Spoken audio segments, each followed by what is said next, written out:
sebagai pusat perhatian, secara wajar juga disuruh minum. Setelah beberapa putaran, dia sudah mulai mabuk.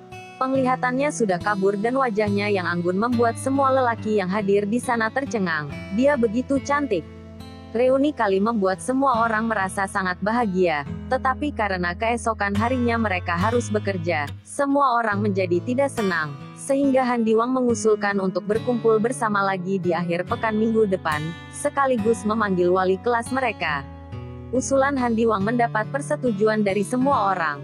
Setelah bubar, sekelompok fans lelaki merebut untuk mengantar Emily Liu. Pada akhirnya setelah keluar dari KTV, Emily Liu langsung masuk ke sebuah mobil Mercedes-Benz G, kemudian pergi tanpa menoleh ke belakang. Para siswi yang hadir merasa iri dan benci mengapa mereka tidak memiliki kulit yang begitu indah. Jika dapat meniduri perempuan seperti itu sekali dengan mengurangi 10 tahun kehidupanku, aku juga sudi, kata Hendrickson sambil menelan ludah. Yogi Chen melihat ke arah kepergian Emily Liu kemudian tersenyum dingin. Berharap besok aku bisa memberikanmu sebuah kejutan. Yogi Chen berkata dalam hati sambil tersenyum. Pada saat ini, ponselnya berdering dan melihat istriku. Dia segera mengangkat panggilan tersebut. Sebelum dia berbicara, dia mendengar suara dingin dari Michelle Su melalui telepon. Di mana kamu berada? Apakah kamu ingin semua orang menunggumu sendirian? Apakah kamu sengaja ingin mempermalukan aku? Suara Michelle Su sangat dingin, dan terdapat sedikit kekecewaan di dalam kata-katanya. Mati. Yogi Chen menepuk kepalanya. Bagaimana dia bisa melupakan hal ini? Dia terburu-buru berkata dengan Hendrickson, ketemu lagi minggu depan. Dengan tergesa-gesa mengambil kunci dari saku celananya dan membuka kunci sepeda listriknya. Karena cemas, ditambah lagi setelah minum bir, dia membuka beberapa kali tetapi tidak dapat terbuka. Haha, sangat malang, apakah tidak merasa malu mengendarai sepeda listrik menghadiri reuni kelas? Jangan menertawakan orang lain, Emma merupakan merek nasional. Hahaha, iya, benar merupakan merek terkenal. Beberapa siswa perempuan tertawa tanpa malu-malu. Yogi Chen secara alami mendengarnya, tetapi dia terlalu malas untuk mengadu dengan perempuan-perempuan yang berambut panjang tetapi berpengetahuan sempit. Setelah membuka kunci, dia pergi dengan mengendarai sepeda listriknya. Di depan sebuah villa kelas atas di kota Sichuan, Michelle Su mengenakan gaun pesta berwarna hitam, menunjukkan postur tubuhnya yang indah.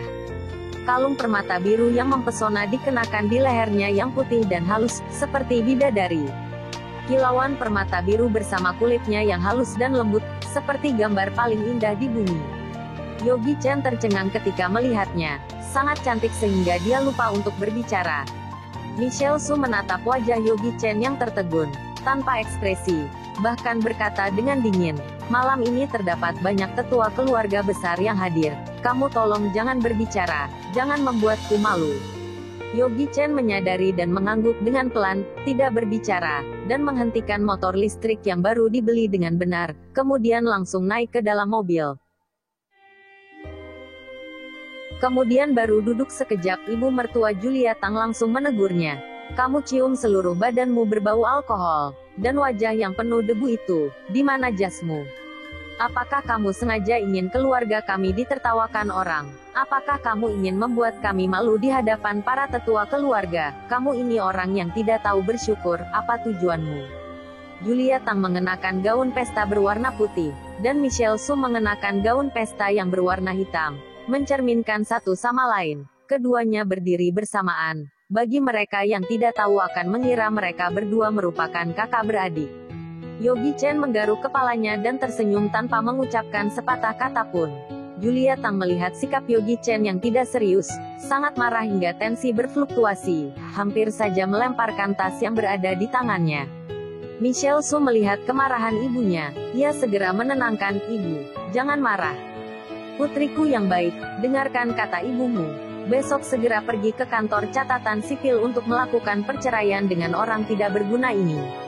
Kamu bahkan tidak memikirkan dirimu sendiri, kamu juga harus memikirkan ibumu. Jika begini terus, suatu hari aku akan mati dibuatnya. Petik 2. Michelle Su tidak berbicara, menatap Yogi Chen melalui kaca spion. Kekecewaan di matanya tidak bisa disembunyikan, bahkan dia sendiri tidak mengetahui mengapa dirinya harus begitu kecewa. Diam sepanjang jalan, ketiganya tiba di luar villa keluarga Su. Pada saat ini, depan pintu villa sudah penuh dengan mobil, tanpa terkecuali semuanya merupakan mobil mewah. Pada waktu ini, semua orang yang wajib datang telah hadir dan villa rumah dipenuhi oleh orang-orang. Mereka memegang gelas anggur di tangan, mengobrol bersama dalam kelompok 3 atau 5 orang. Ketika melihat Michelle Su datang, terdapat banyak orang yang menyapanya. Pada tempat seperti itu, Yogi Chen hanya seperti orang transparan. Dia mengikuti Michelle Su di belakang, dan semua orang tanpa sadar mengabaikannya. Demikian juga baik, sedikit berbicara kemudian sedikit membuat kesalahan. Dia mengelus perutnya. Malam ini, reuni bersama teman-teman sekelas hanya minum bir saja. Perutnya kosong, sehingga lebih baik mengisi perut terlebih dahulu. Ketika Yogi Chen ingin pergi mengambil makanan untuk dikonsumsi, ternyata terdapat seseorang datang. Bukankah ini adalah suami kesayangan Michelle, Yogi Chen? Henry Su berjalan ke depan Yogi Chen, menatapnya sebentar, dan segera berkata dengan terkejut, "Wow, baju yang kamu kenakan ini sepertinya aku pernah melihat pada pengemis di jalanan. Apakah kamu merebut dari pengemis?"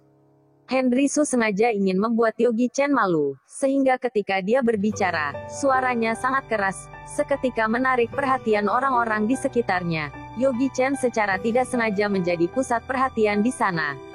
Yogi Chen menyentuh hidungnya. Mengapa setiap kali bertemu orang bodoh ini, dirinya selalu diejek? Apakah dirinya begitu tidak pantas? Melihat Yogi Chen tidak berbicara, Henry Su juga dengan sengaja berkata, "Lihat, benar perkataan aku. Jika kamu tidak mampu untuk membeli pakaian, kamu bisa mencariku. Di rumahku masih memiliki banyak pakaian, semuanya boleh berikan kepadamu." "Omong kosong, baju ini istriku yang membeli untukku," kata Yogi Chen. "Lagi pula, jika aku tidak mempunyai pakaian untuk dipakai, istriku akan membelikan untukku." Haha, orang-orang di sekitar tertawa, pertama kali melihat seseorang mengandalkan perempuannya kemudian begitu tidak malu, sungguh luar biasa. "Yogi Chen, segera kemari." Michelle Su merasakan wajahnya panas seketika, memandangi pandangan semua orang. Dia merasa sangat memalukan. Jika bukan merupakan aturan keluarga, orang-orang keluarga Su wajib hadir dalam pertemuan tahunan. Dirinya tidak akan membiarkannya datang. Benar-benar sangat memalukan. Pada saat ini, Henry Su maju dan mengucapkan sepatah kata, dan para hadirin menjadi heboh lagi.